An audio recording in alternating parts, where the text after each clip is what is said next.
Well, hi, good morning. I'm so excited to be here with Karyn Buxman. I found her on LinkedIn and just thought it was great, your approach that you're a neurohumorist and nursing. And of course, humor and nursing, I think, we always feel we're a little bit twisted, but you have to have it, right? So, of course, then I went and watched her TED Talk on how humor can save the world and connected with you over messaging. And then we had a chance to talk and start reading your book, which is What's So Funny About Nursing, Your That's right. Applied and Therapeutic Humor and the Secret to Surviving and Thriving, which I have really enjoyed so far. And I'm excited to talk to you today about this and the work that you've had. You want to tell us more about yourself? Thank you, Amy. I have been studying the field of humor for over 30 years. I can't believe I'm that old. Yeah, I Right. was actually teaching at a school of nursing and went back for my master's. And we're told to do a research project and a thesis, and things were kind of spelled out for me when I stumbled across a mention in the back of a professional journal about a nurse researcher who had done her dissertation on humor, and Awesome. was like, "Are you kidding me?" And I went to my advisors and was like, "This is what I want to do." And of course, they said, "Yeah, not serious enough, not professional enough." So it took a little um, kind of paving the way. Mhm. But once they got on board, I was all in. And I will tell you that, quite frankly, I probably started exploring this field because it sounded like so much fun. But Right. I've stayed in this field because the power and the benefits of this have been mind-blowing to me. And when I first started looking at all the data, and back in the late 80s, there just wasn't that much research, especially in the field of nursing, being done. And when I looked at this, I thought, why are people talking about this? And I so, think yeah, yeah, great point. Great point. We tend to take ourselves so seriously, right? And if we're having fun, then it's not okay. It's irreverent or perhaps, unprofessional to your point. And I think that's a mindset we really have to shift a little bit because if we can't laugh, if we yeah. can't joke, then that moral distress just builds up so much.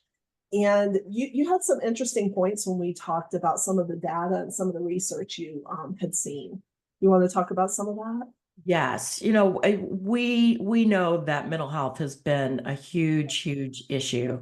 And, when you look at the rates of mental health and depression and frustration and all of this in the nursing profession, we see that this is such a huge issue. And the rate by which professionals are leaving their profession is is very, very disheartening.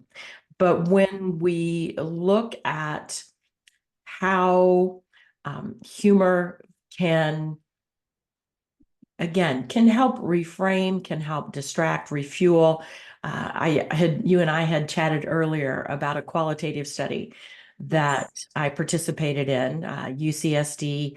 We spent a year on this project, and it was just amazing. We had a team of nurse researchers, and we looked at the high and the why, the how and the why that people were using humor. And what we discovered was that 100% of them said that this was something that was beneficial to them during COVID, that they all were using it. However, that being said, there was still some concern, what if we offend people? What if we cross the line?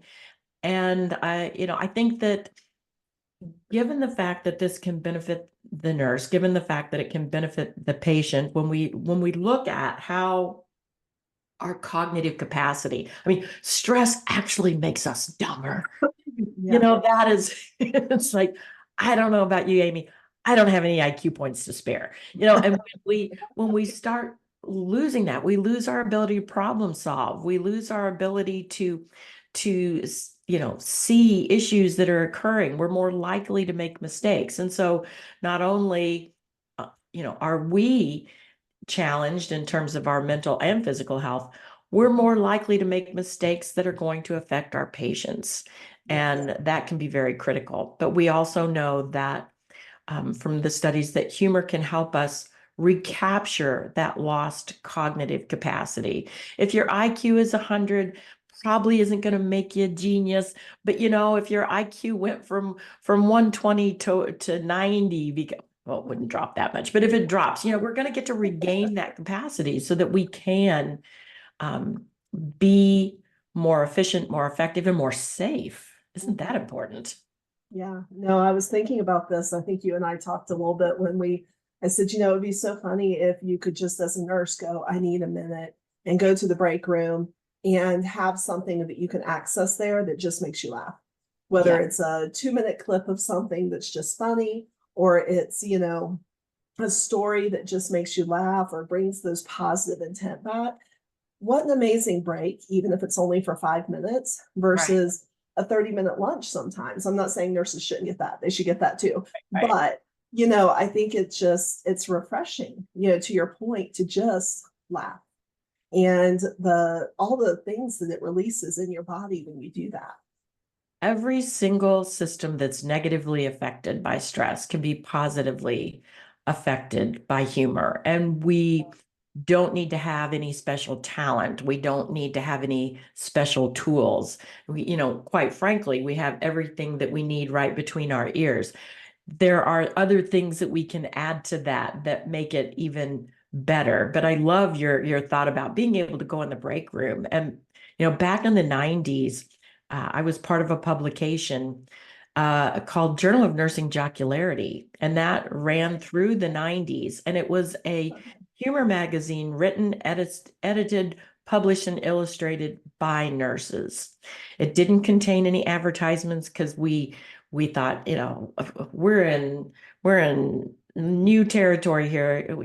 What if we offend our advertisers and they pull out? So it was strictly a grassroots um, publication. That being said, we had 40,000 subscribers, and what we found through some research was that it was read by probably 10 times that, because people would take it to the break rooms, and that is where they could go and they could find the humor that was the inside nurses humor. And now people have their phones, which makes it easy, accessible to humor and such. I think there's other things that we can do, and you and I can talk about in terms of adding those opportunities within a physical space, but to take those important brain breaks like you're mentioning, because when we do get so stressed and our brain just crunches on us, we get foggy, we can't even think straight. These little 1 to 2 minute breaks, Yeah. it can make all the difference in the world. It's And probably why cats have become so popular on the internet, right? right. We can all scroll on our phones and have a good time in the evening, sort of up those endorphins and everything right before we're going to bed or whatever it may be, because we get to stop and laugh at the funny animals or the events, or America's Funniest Home Videos. There's a reason that was so popular, because it brought joy and it made people feel good. And Yes. we forget that that's something we can do very intentionally, I think. Yes. Another piece, and you made me think of this, because things like America's Funniest Home Videos and things like that, that's entertainment. And who doesn't love to laugh? Man, I'm telling you, I have entertainment on my phone at all times. I mean, that's one of the tricks, is to have something so your brain doesn't have to think. That being said, that's the purpose that everybody thinks of humor, is, to make someone laugh. And what I want folks to recognize is that I've identified two other purposes, and these were validated by the qualitative research that we did. And at the time of our talking right now, we're waiting for that to come out, hopefully anytime now. AJN is going to publish our study. But, there's two other purposes, one being influence. Okay. And with influence, how can we use humor to teach? How can we use humor to inspire? How can we use humor to lead? How can we use humor to persuade, to motivate? All of these different things. And if that's our goal, then how do we measure success? If we're entertaining somebody, we measure our success by how much we can make that other person laugh. If our goal is to use humor to influence, Mhm. it's not about how many times we get them to laugh. How well did we achieve the goal? How well did we create a connection? How strong is that connection? Those are the kinds of things that we measure. The other purpose that I identified was well-being. Mhm. And with well-being, we're talking about holistically, physically, psychologically, emotionally, socially, spiritually, all of those things. And we have known, I think probably the research on this has been um, much more vast than the other types of research. And we are fortunately seeing now a lot of evidence-based practice research being done on this field. But the field around humor and health goes back quite a few decades. It came out of the field of psychoneuroimmunology, and the original person who got the ball rolling, in my opinion, was Norman Cousins. And in his book, Anatomy of an Illness, he discussed and shared his journey with a condition he had, ankylosing spondylitis, which is a very debilitating and sometimes Mhm. even deadly disease, and how he helped turn that around. And one of the huge components in that was his use of humor. And even though he wasn't a physician, he was the editor of the Saturday Evening Post. He became a resource for the medical field and for science, and I think really stemmed that whole mind-body connection. Right. And that's one of the things that I love about nursing, because back in the day when I had to walk uphill both ways to nursing school, you know, we, yeah, physician model was look at what's broken and fix it, but it wasn't about the mind or the family or it was very much driven at just look at what's broken. And this is a holistic approach. And so when we are using humor to help decrease someone's stress level, or Mhm. even to overall improve their immune response. We have seen that it can, consistent and intentional humor can improve short-term, mid-range, long-term immune response. It can, Dr. Michael Miller out of Baltimore did a number of studies and found in terms of heart disease that, one of the things, and I can't talk about this when I'm talking to people like, I don't know, corporate, but the nurses look at it. But he found that it increased the elasticity of the endothelial lining of blood vessels, making them stretchier, which means, that's going to affect your blood pressure. Yeah. It decreases inflammation, decreases the cortisol. And that's the reason we lay down plaque in our vessels, is because of the inflammation. And in my TED talk, I made reference to some of the studies that were done around diabetes. And they found that in diabetics and pre-diabetics, wasn't the case for people who were neither, that we saw a decrease in blood glucose. We saw a decrease in LDL lipids. We also saw an increase in renin and angiotensin, which for diabetics over long term can cause kidney issues. But I think one of the most incredible things that we saw was the changes at the level of DNA, that we actually can show that there's a facet of epigenetics involved. And I mean, this is whole new territory. And so I think nurses are seen in this field now as part of that cutting edge. And I would love to see more nurses take part in these evidence-based practice studies and other kinds of studies that can show us this tool, because it's generally our number one go-to anyway. We Yeah. have easy access, it's right there for us. No, And it is. how do we harness that? Right. Right. And I can certainly imagine as I'm standing there talking to a clinical nurse, them saying, well, I certainly feel comfortable making my coworker laugh or sharing funny stories, but how do I go in and justify making a patient laugh and them still taking me seriously as Yeah. a clinician and as a nurse and all? So did you guys find anything around that piece, or was the focus mostly on your nurse to nurse or coworker Yeah, interactions? the focus on this was, why they used humor. And we did find that they used it for themselves. They used it for their patients. They used it for students. They also used it for patients' family members. They used it a lot of it was to decrease stress. In terms of teaching, it was to help retain the information. And with some patients, not only was it used in a method to, help make them healthier, in some instances for the nurses, it was to help them in situations when they were being harassed or bullied. That a patient might make some kind of a sexual innuendo or, do something that was mean-spirited, and they could use humor in a way that could deflect that in a non-aggressive way. So we did see that. One of the things that we discussed in terms of future findings and things that should be done is to explore more about what is perceived between the nurse and patient relationship, how the patients see it. I have lots of anecdotal, but that wasn't part of that particular study. Sure. And so, and that being said, another piece that we said needs to be addressed is creating a nursing theory around this. And so that's my current project, is to develop the nursing theory around humor for nurses. Yeah.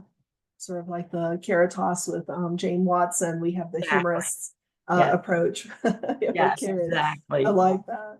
Well, as I was looking through your book, I really appreciated that you had broken some things down into, you have an immediate need, you have a medium or urgent need, and then you have the minimal need. So go ahead and read the whole thing in order. Right. So you really could just say, hey, if you just have something like you're struggling right now, here's some immediate thoughts. Do you want to share some of those that you have? Yeah,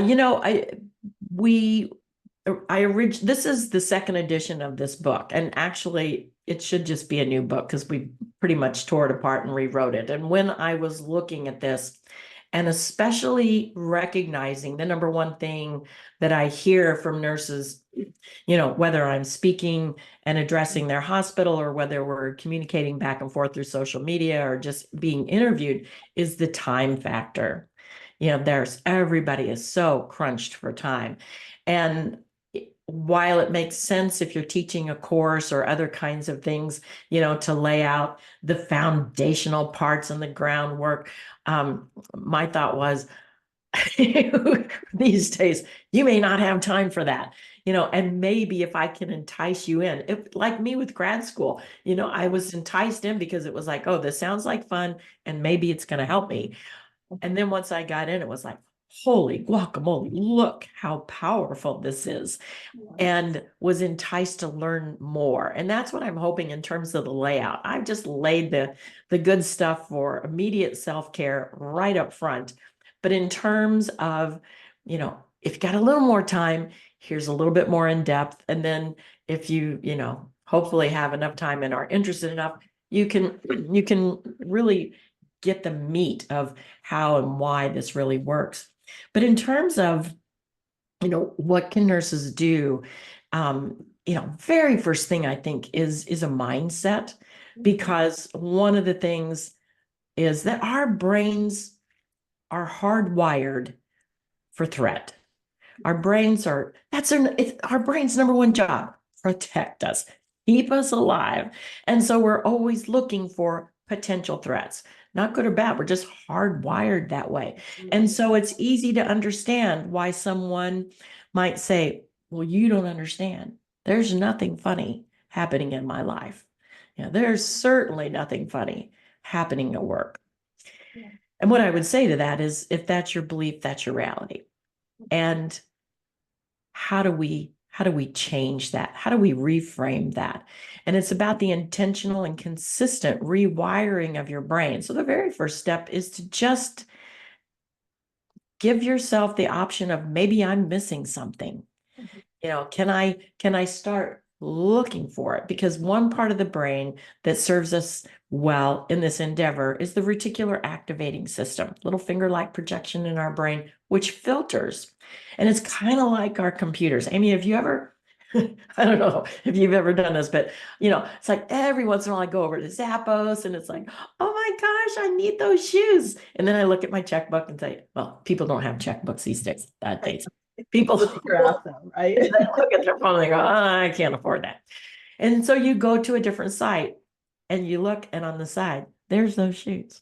It's like, how did those shoes get here? And then you go to a different site and those shoes are there. And now another pair like them. And then you go to another site and there's a whole strip of shoes and maybe an outfit that would go with it. And the internet has said, you showed attention to these shoes. We will show you more of what you paid attention to. Right. Our brains are like that. Mhm. And if we show attention to something that's humorous and give it our attention, our brain's going to say, okay, going to show you more of that. If on the flip side, if you're doom scrolling and everything that's coming up on your news feed is horrible things, Right. that it's going to feed you more of that. So it is you hold the power. You hold the power to do that.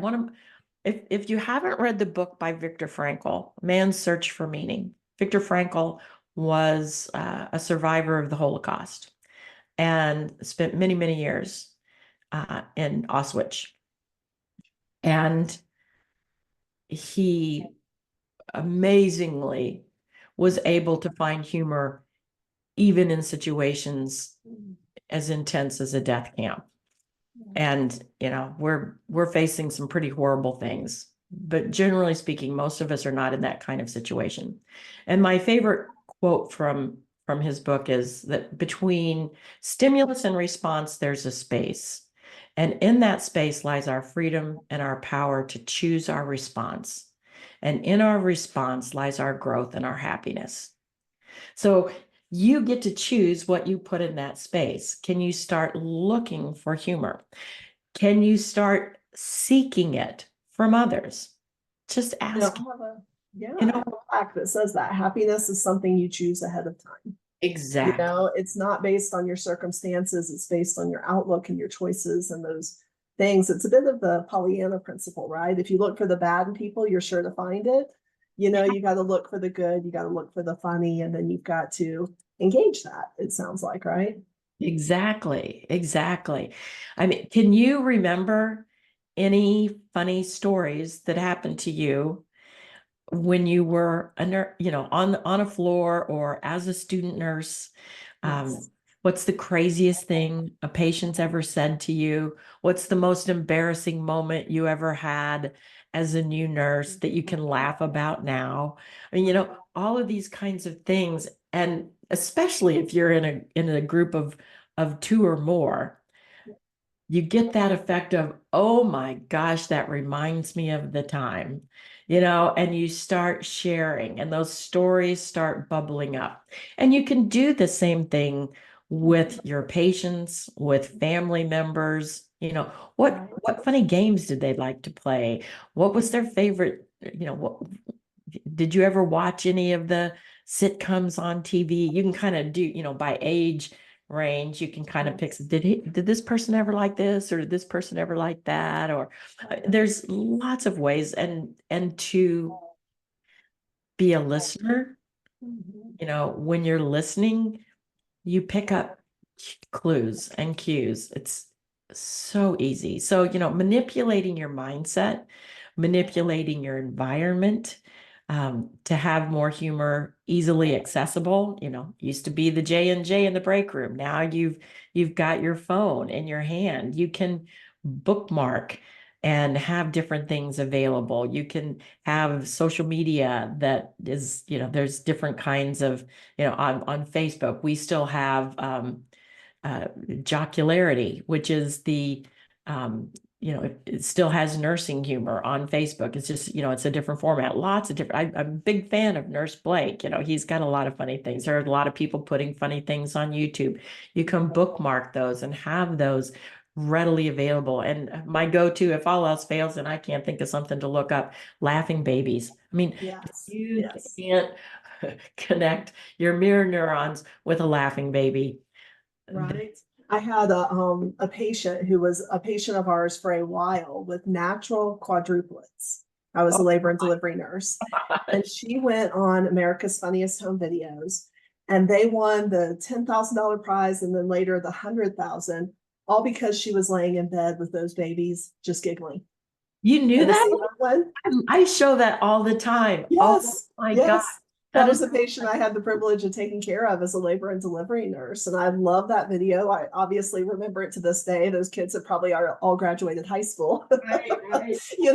but it's just such a funny thing. And it just makes you stop and just belly laugh for a little bit, and have a good time. It really I completely does. And when you stop and you listen, you hear funny things. And I encourage people to write them down. Um, there's a proverb that says the palest of ink is stronger than the best of memories. We think we're going to remember it. And then the next day you're going, what were we What laughing did they so say? Yeah. about yesterday?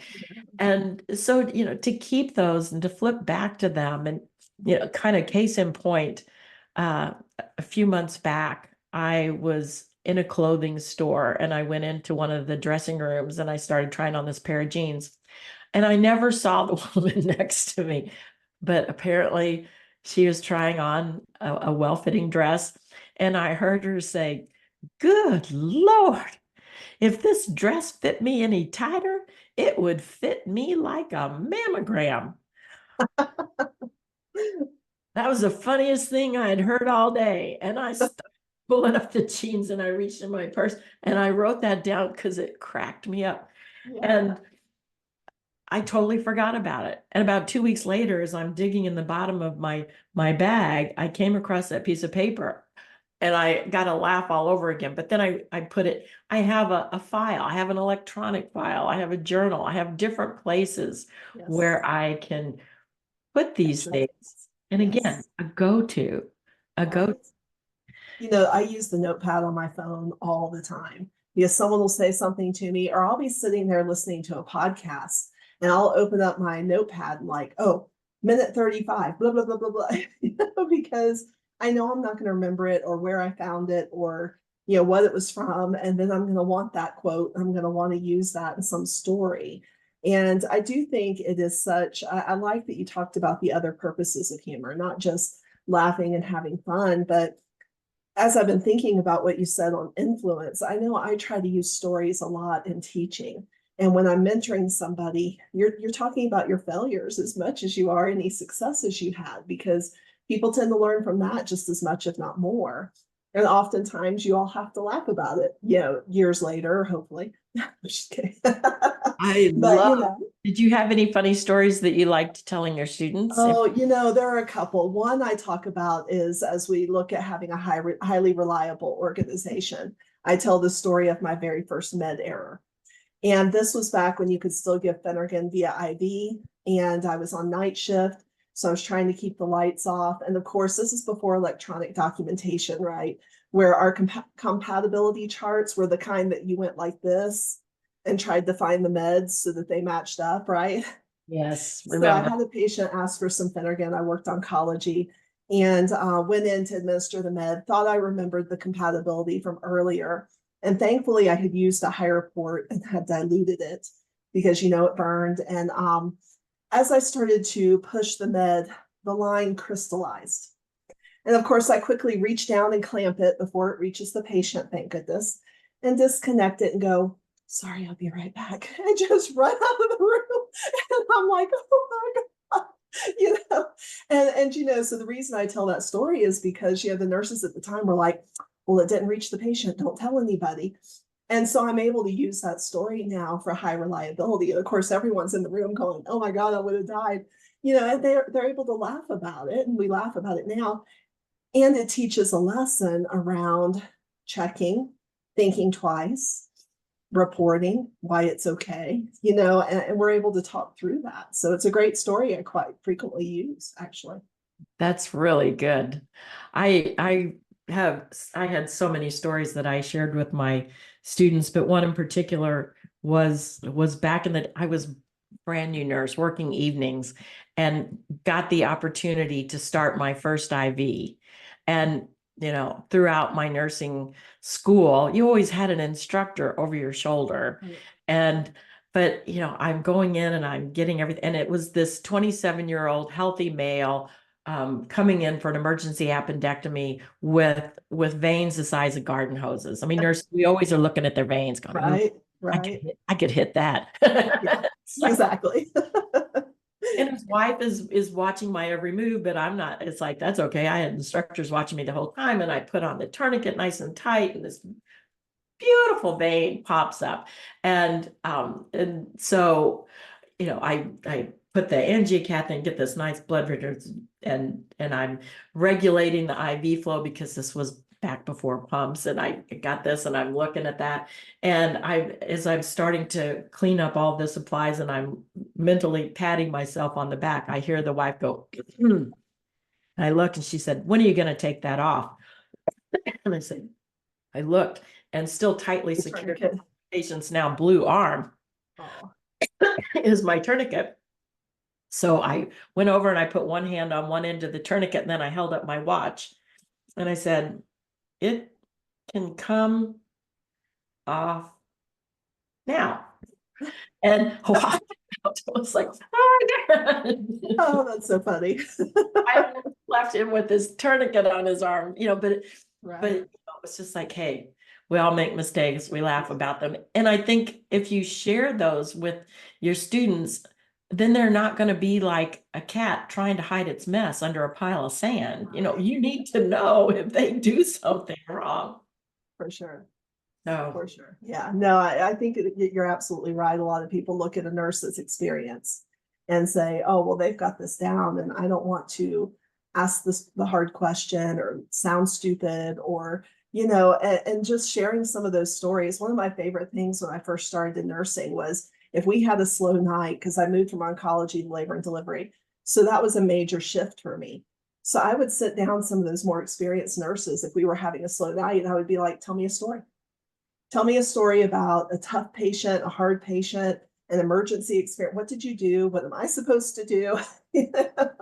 But we learned so much from stories, and I heard some of the best stories. And you're absolutely right. I wish I'd written them down because I probably could have published a really great book by Oh now. man. Oh man. But yeah, it's such a valuable thing, right? Stories are so powerful, and we're actually hardwired for Yes. story. And we have shown that people who are telling a story and hearing a story, that the exact same part of their brain lights up. By the way, we're also hardwired to laugh. And you may have, well, the babies were probably too young when you were in the OBGYN, but babies who are blind and deaf still laugh. Mm-hmm. We are hardwired for that. And I just think that's so cool. But story, and I love what you said. And I think an important point here too is the specificity that you asked, because if you just say, because I'll have people come up and they'll say, oh, you're a humorist, say something funny, and mine goes blank. But if you can say, what was one of your funniest experiences as a student nurse? Now you got, what about nights? What about that? Who was one of your most difficult patients? And those kinds of questions, instead of just saying, tell me something funny, that's going to be, but by doing that, by narrowing it, we actually increase the ability to find and share things. And having accountability partners is another piece that I encourage people to do Mhm. and have. I have an accountability partner, and we are bestest friends. And she's been very open with her story about experiencing depression and suicidal thoughts. And she's a very successful speaker and a highly successful author. And two things she's most scared of are speaking and flying, which is the underpinning of her business. But I told her that I would send her some humor every day. And at first I thought, oh, what a nice person I am for doing this for her. And every morning I started spending 15, 20 minutes every morning looking for what's just the right thing to Right. send her, a funny meme or something. And what I realized after several weeks was this had changed the way I framed my day, because Mhm. I was starting my day searching for humor. And Right. by doing that, it was helping me. And then I was paying it forward and Right. helping her. So we both got the dopamine hit. That's right. But, You say that, I'm laughing because one of the things I've done since we talked the last few weeks was in the morning, I like to have a little bit of background noise just to wake me up. And instead of listening to a serious podcast or something like that, I've been finding a funny little TV show, like The Big Bang Theory or, Brooklyn Nine-Nine or something that just makes you laugh because it's just funny and it kind of breaks up and wakes up your brain. yeah, And I feel like that's really helped in a lot of ways. My husband kind of laughs at me. He's like, you can't just get ready. You've got to turn on the TV. And I'm like, well, yeah, but I'm doing it for a really specific purpose. yeah. And I'm sort of programming my brain to be positive all day for today, and to already have gone into this with some laughter and some good, inside, and I've really enjoyed it actually. That's wonderful. Yeah. That will it changes your whole Yes. physicality. It changes your Neurochemistry. Yes. chemistry, more creative, greater problem solving, more likable. I mean, Yeah. people want to work with people they know, like, and trust. Yes. And, So true. having a smile, Yeah. you know, and laughing. When we laugh, we are, if somebody's laughing really hard, how they throw their head back. They throw their head back. What we're doing is we're exposing our neck, which Mhm. shows, even at a non-conscious level, vulnerability. When you're sharing self-effacing humor, Mhm. then again, showing vulnerability. When we're sharing those stories with students about the mistakes we made, we're Mhm. showing vulnerability and we're building trust. And then you are cinching all of that together with this nice bit of dopamine and serotonin and oxytocin. And from your background how wonderful oxytocin Oh is yeah, so important. babies, but it Right. bonds us, as giver and receiver when we're sharing humor. And how wonderful is that? It is. It really is. It's such a, I think to what you said earlier, such a connection point. Yeah. It just makes everyone feel connected, and that's such a key piece. So, well, I know we're getting close to the end of our time. So, any thoughts you like to leave people with? Anything you haven't had a chance to say, hey, I recommend this as a great practice, or one tip or trick you'd like to leave us with? We talked about seeing funny. It's more important to see funny than be funny. To manipulate your mindset, to seek humor from other people. And I think that for nurses, we also talked about becoming a student of humor, which I would love to see people do more of that. But to recognize that, again, you don't have to be funny. How can you go out and experience some humor today, share that with somebody else, and recognize that cumulatively over time, it's going to have so much more of a bigger impact Mhm. than you ever could have believed that it would. And, if you have questions about this, I would love to visit with people about this. I've got for those who are looking at this, we have a QR code here. If you want to see a sample of the book, What's So Funny About Nursing, Here's a note to self. It's not a joke book. Some people are like, oh, I thought it would be a joke book. Oh, It's got funny stories in it. But this is a self-care guide for nurses. And then once you know how to do it for yourself, then apply it to others, whether that be your patients, their families, your students. And quite frankly, this is going to affect all areas of your life, not just your work life. This is going to affect your personal life in a very, very positive way. Start sharing humor with your significant other. Studies have shown that couples who share humor actually report having stronger relationships. And as a side note, other studies show that people who are judged as having a sense of humor, they judge as better looking and younger. So, I mean, come there on, you go. why There's the not? fountain of youth.